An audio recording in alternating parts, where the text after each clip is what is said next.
Temps clair avec quelques nuages à travers le ciel de la ville province de Kinshasa. Il fait exactement 27 degrés Celsius avec un faible risque de précipitation dans la matinée de demain à 10% à travers la capitale Kinshasa. Mesdames et messieurs, c'est le go de cette grande édition de la soirée de ce mercredi 28 juillet 2021 depuis Kinshasa, capitale de la RDC, d'où nous émettons, mais bien avant, prenons les sommaires.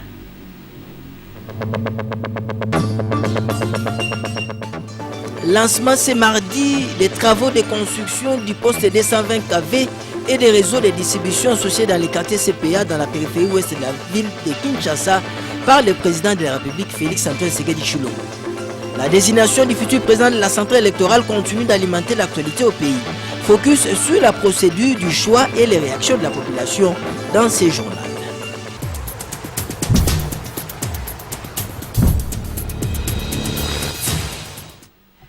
Comme l'indique une partie de ce sommaire, l'actualité immédiate reste dominée par l'activité du mardi 27 juillet animée par le chef de l'État Félix-Antoine Tshisekedi Tshilombo qui a donné le go des travaux de la construction du poste 220 kV d'énergie alternative et des réseaux de distribution associés justement pour améliorer les taux de desserte en électricité et surtout réduire le délestage dans la périphérie ouest de la ville province de Kinshasa. Les cas choisis étaient les quartiers CPA dans la commune de Mongafula. L'essentiel de cette information nous est livré par la presse présidentielle.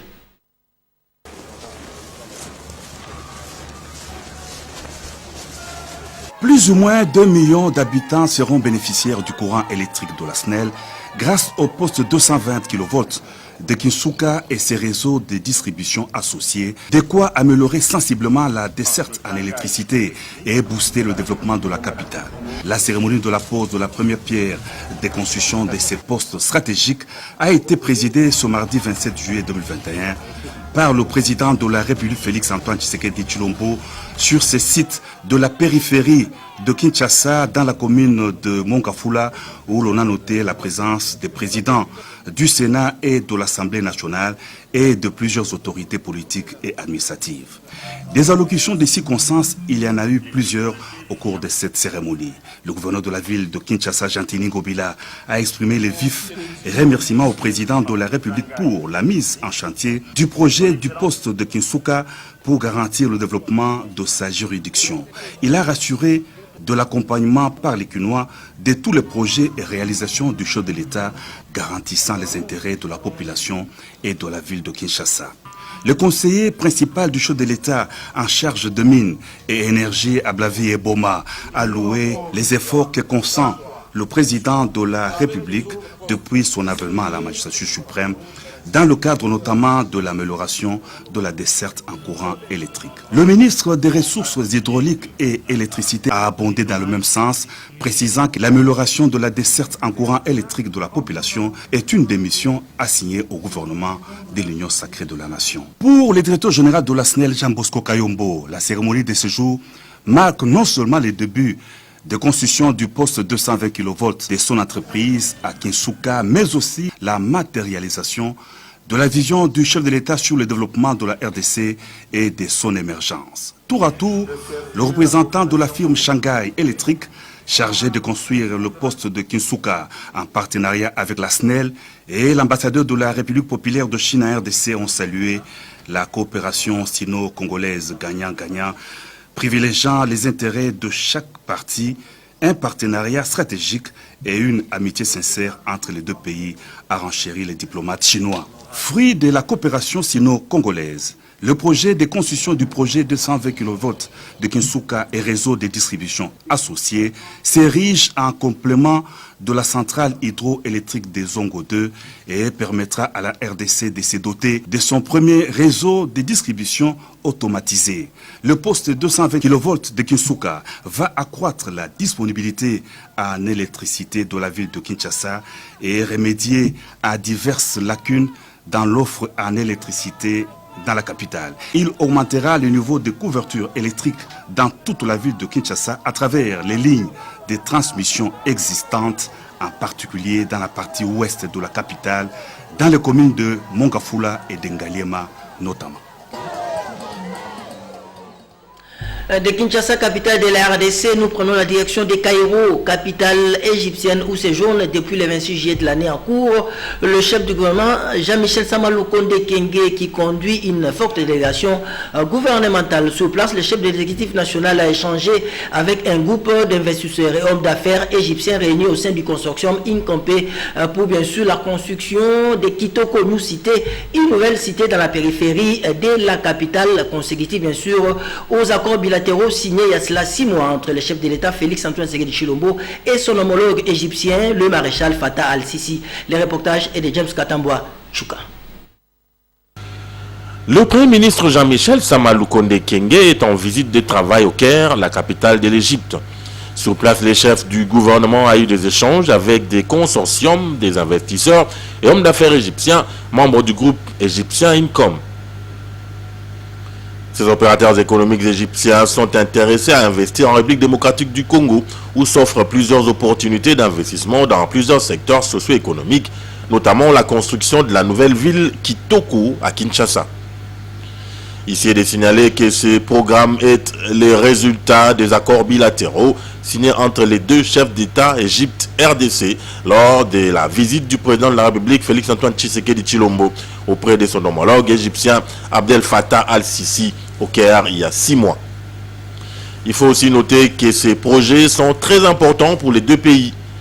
La première étape du séjour égyptien du Premier ministre Jean-Michel Sama Lukonde est la visite du village intelligent situé dans la province de Gizan, où est faite la présentation audiovisuelle du plan directeur de la nouvelle ville Kitoko, où seront construits les plus grands hôpitaux au standard international, les palais présidentiels ainsi que les noyaux industriels pour la transformation locale des produits manufacturés. Le Premier ministre Jean-Michel Sama Lukonde est à la tête d'une délégation constituée des ministres d'État de l'urbanisme et habitat, Pius Mwabilou, et celui de l'aménagement du territoire, Guy Luando, du ministre des Affaires foncières, Aimé Sakombi Molendo, ainsi que du conseiller spécial du chef de l'État en charge d'investissement, Jean-Claude Kabongo. Le consortium d'investisseurs et hommes d'affaires égyptiens ont démontré leurs différentes réalisations et leur capacité de travailler avec les banques internationales dans la réalisation de ce projet. Ces investisseurs disent aussi être prêts à investir également dans la construction des routes et des dessertes agricoles et à soutenir le développement durable avec les énergies renouvelables. Les nouvelles technologies de l'information et de la communication sont aussi prises en compte dans ces échanges. Retour à Kinshasa, capitale de la RDC, avec ces faits marquants de l'actualité en politique. C'est cette réunion de 8 confessions religieuses, la réunion en queue des poissons suspendue pour la désignation du successeur de Corneille Nangaa Yoboulo à la tête de la centrale électorale. Le cas choisi était le centre interdiocésain dans la commune de la Gombe. On revient sur les films complets de cet événement politique avec Marie-Sylvie Fortuné-Mboula Ngouma. Processus de la désignation du président du bureau de la Commission électorale nationale indépendante. Voici ce que nous pouvons retenir de la journée du vendredi 27 juillet 2021 au centre interdiocésain de Kinshasa. La plénière a débuté à 14h46 et le quorum était atteint. Les 8 chefs de confession religieuse étaient présents. La SENCO, représentée par Monseigneur Marcel Outembi, archevêque de Kisangani, l'ECC par le révérend André Bokundu Bolikabe, l'armée du salut par le colonel Daniel Moukoko, l'église Kimbangis par le révérend Koveil Mundundu. Les comicos étaient représentés par l'imam Cheikh Abdallah Mangala, l'église orthodoxe par le révérend père Claude Mbaya, l'église de réveil par le pasteur Dodo Kamba et les églises indépendantes par Monseigneur Simon Nzinga.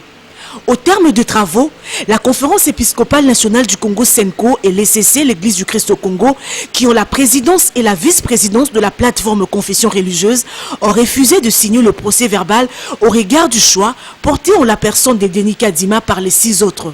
Au centre interdiocésain, la réunion s'est terminée en queue de poisson tard la nuit.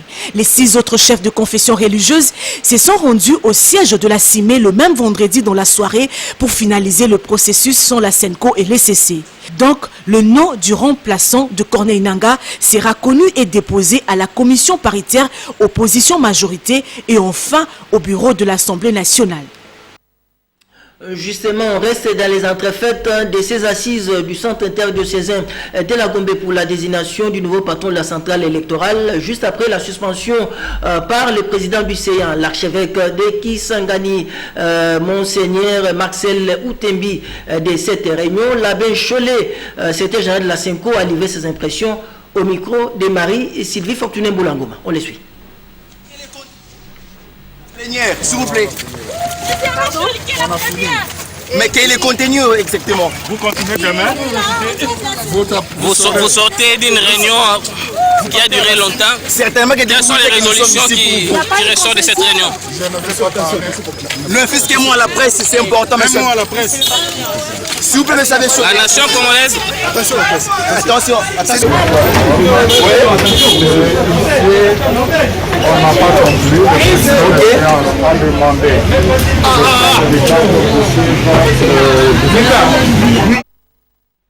Justement, après la suspension des assises du centre interdiocésain pour les choix du nouveau patron de la CENI, 6 des 8 confessions religieuses ont pris la direction des banques campagnes. Siège de la CIME, la commission d'intégrité et médiation électorale sur place. Les 6 ont signé un PV pour désigner les nouveaux patrons de la centrale électorale. On suit les prophètes Dodo Israël Kamba Bolongene au micro de Marie Sylvie Fortuné Mboula une fois de plus. Je ne peux pas parler de ces choses aujourd'hui. Vous savez que j'ai beaucoup de respect pour l'Église catholique et l'Église protestante.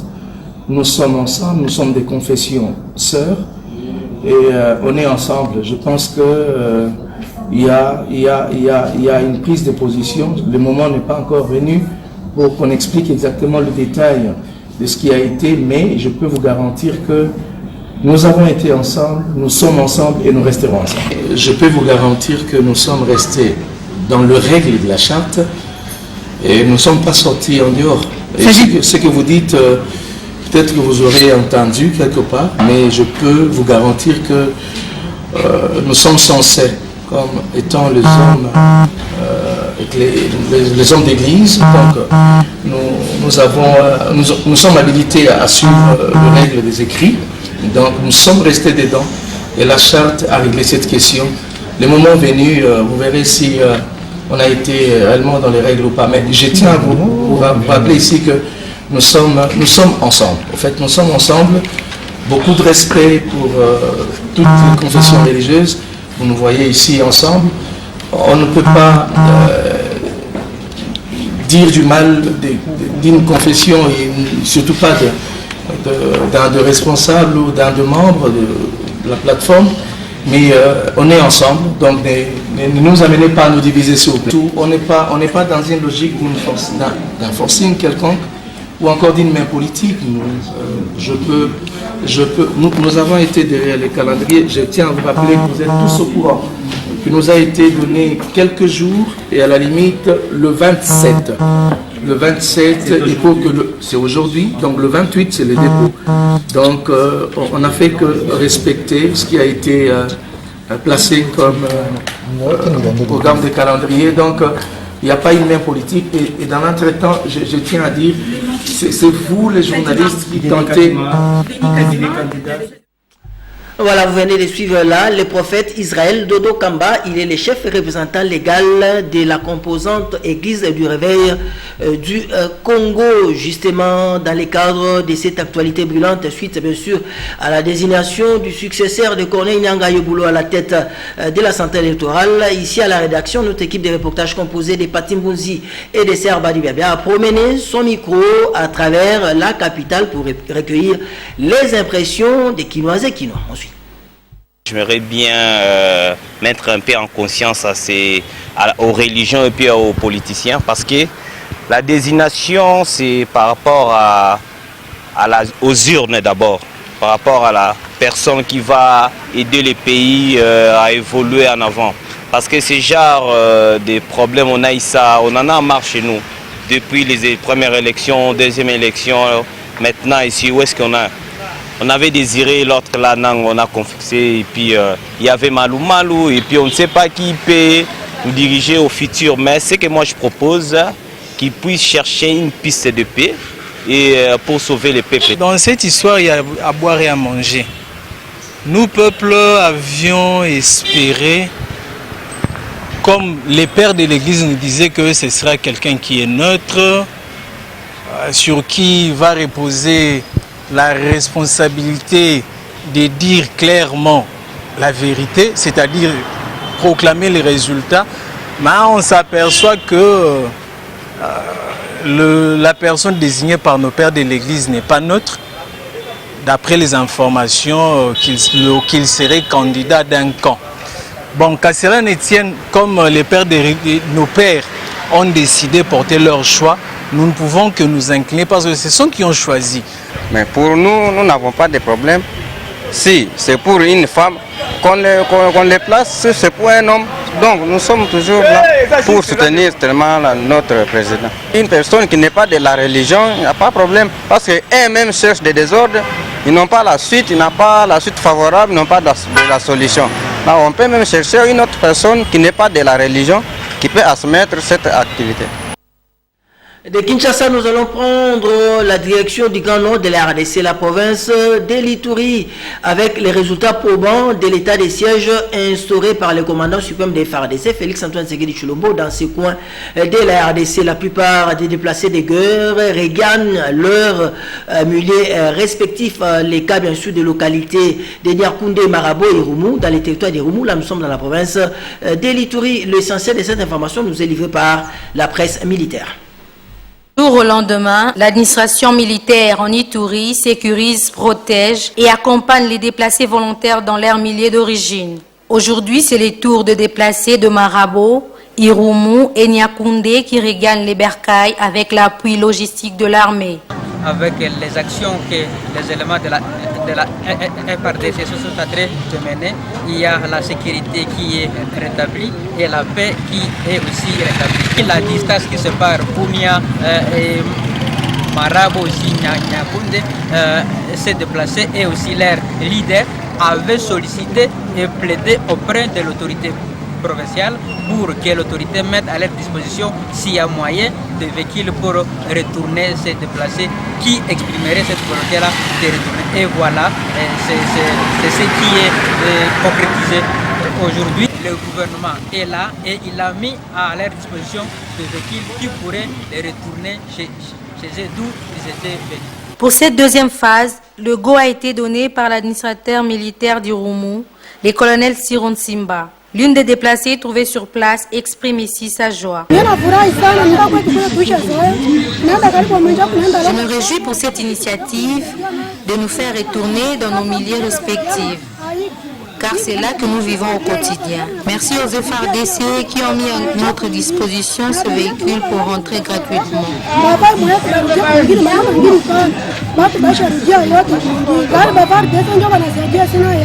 Pour rappel, c'est depuis le 12 juillet 2021 que la première phase a eu lieu à Komanda, où les déplacés de la chefferie de Mobala, Andisoma et Basili, dans les territoires du Roumu, avaient regagné leur village côte à côte avec les forces armées sous l'impulsion du gouverneur militaire, le lieutenant-général Luboyanka Chamadjoni.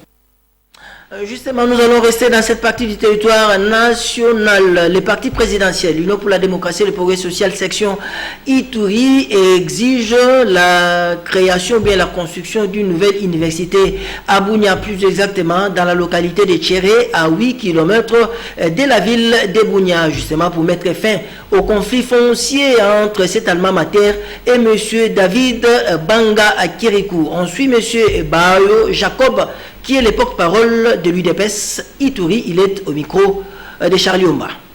Nous, l'UDPS Tshisekedi Fédération de l'Ituri, demandons au gouvernement congolais de respecter les délais de la construction de l'université de Bunia.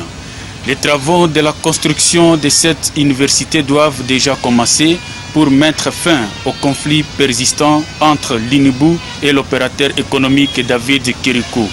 L'État doit construire dans la concession de l'INIBU à Tséré et non dans une concession querellée dont les propriétaires menacent déjà les étudiants au déguerpissement.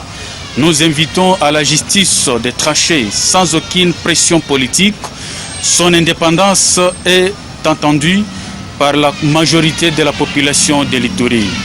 Nous faisons une mise en garde aux politiciens qui cherchent la popularité au nom du dossier Inibou. Le comité de gestion de l'Inibou et tous les politiques doivent éviter à manipuler les étudiants pour continuer à créer la confusion dans l'opinion. Aucun n'est au-dessus de la loi. L'État de droit doit prendre aussi en considération les citoyens. La justice doit départager vite les deux parties. On doit rétablir l'opérateur économique David Kirikou dans ses droits en tant que citoyen congolais, acheteur légal de cette concession.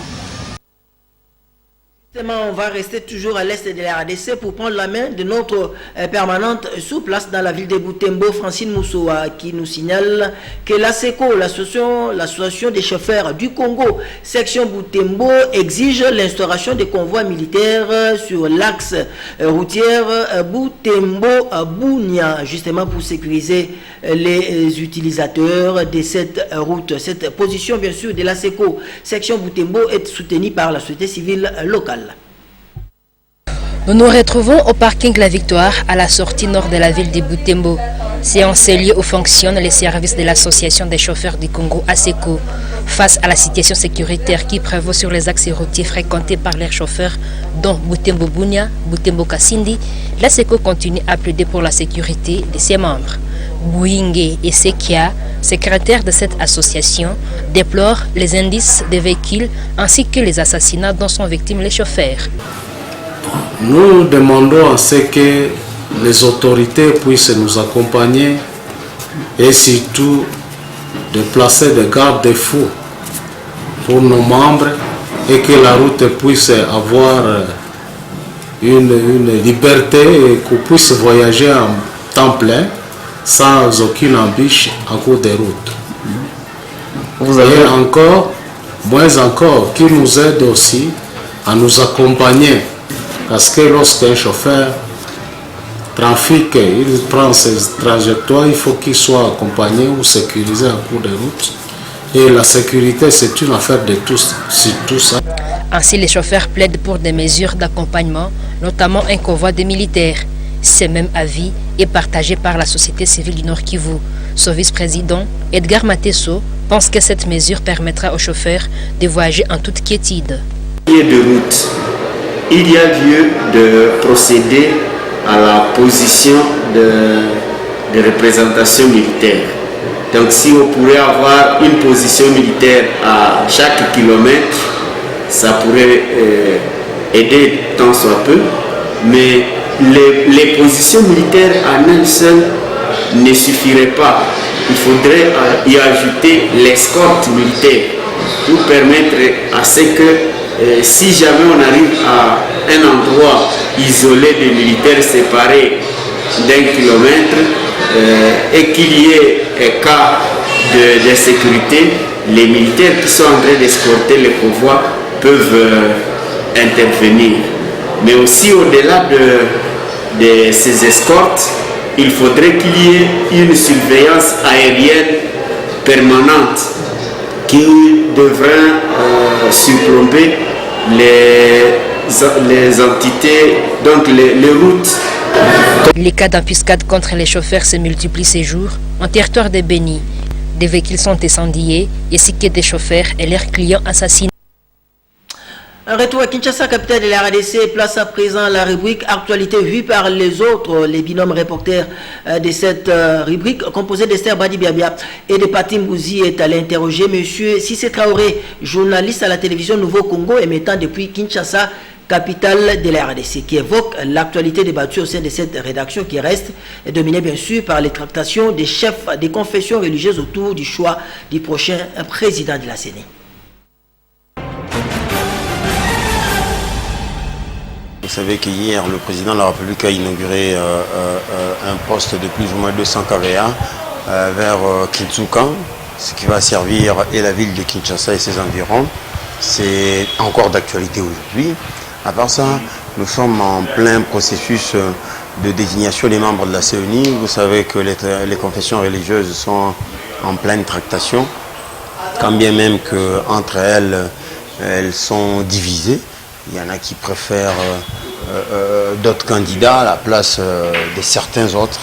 Et par conséquent, ça implique une sorte du surplace que l'on est en train de constater depuis que le processus a été lancé, alors que d'après le délai imparti par l'Assemblée nationale pour la désignation des membres, c'est aujourd'hui que les plis devront être envoyés à l'Assemblée nationale. Donc le délai expire aujourd'hui, ce mercredi même, mais de l'autre côté, on constate que les confessions religieuses en sont encore au niveau des querelles intestines pour pouvoir harmoniser les vues. Une autre question d'actualité, on en parle encore, une question orale avec débat a été déposée à l'Assemblée nationale par un député par rapport aux bavures policières qui se multiplient. Vous savez qu'un jeune étudiant venait d'être tué pas très longtemps. Aujourd'hui encore ce mercredi à Bandal, une bavure policière pareille a eu lieu, ce qui fait que ça donne l'impression d'être des trop. Alors, un député s'est saisi de la question pour déposer une question d'actualité avec débat, une question orale avec débat. En avant-première, comme une sorte de retour, la chanteuse à la voix suave, auteur-compositeur israélienne Noy Emerson livre un concert demain à Paris, plus exactement dans la cité des Créteil, aux alentours de 22h heure de Paris. Et bien sûr, en avant-première, nous allons vous livrer un extrait bien sûr de 2 tubes de Noy Emerson. Dans un monde désenchanté où les hommes sauraient passer le temps s'élasse, tic tic tic tic tic tac. Dans une vie très ironique où les lacs sont en plastique, vie matérielle en vêtu, sel. Je ne veux pas gâcher ma vie et me réveiller avec le cœur brisé, languir l'humanité. Mon cœur me dira non, il aura ses raisons. Contre vents et marées, j'existerai. Je voudrais t'emmener, seulement danser. Une fois, allez, dis-moi. Laisse-moi me rapprocher, je te promets que tout va changer. Je te ferai rêver, danser. Je veux plus voir les idées noires dans cette vie illusoire. Refaire ma vie, c'était folie. Tout nous dit ralenti. Là, tu penses à quoi? Écoutez-moi, oh là, pour toi et moi. Je voudrais t'emmener, seulement danser. Une fois, allez, dis-moi. Voilà, les rendez-vous donc pris pour demain, 22h heure de Kinshasa, pour les Parisiens vaccinés à la Covid-19, direction la salle resto Barba Nega. Là, nous sommes dans la cité des Créteil, près de Paris, en France, pour ce concert inédit de Noy Emerson. C'est sur cette note musicale que nous mettons un point final à cette grande édition de la soirée de ce mercredi 28 juillet 2021 depuis Kinshasa, capitale de la RDC. Mais bien avant, prenons les rappels des titres.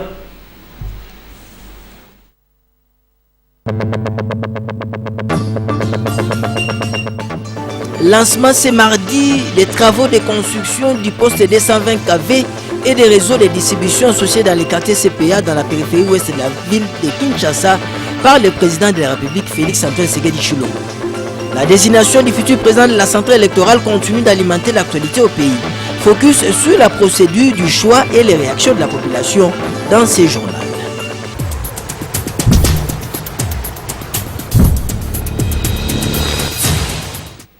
Voilà, fin de cette grande édition de la soirée exceptionnelle. Merci à Maman Africa Mujinga qui était la chef d'édition, bien sûr, de cette grande édition de la soirée, à l'ensemble de l'équipe technique. L'actualité reste en continu sur nos antennes. Au revoir et à la prochaine.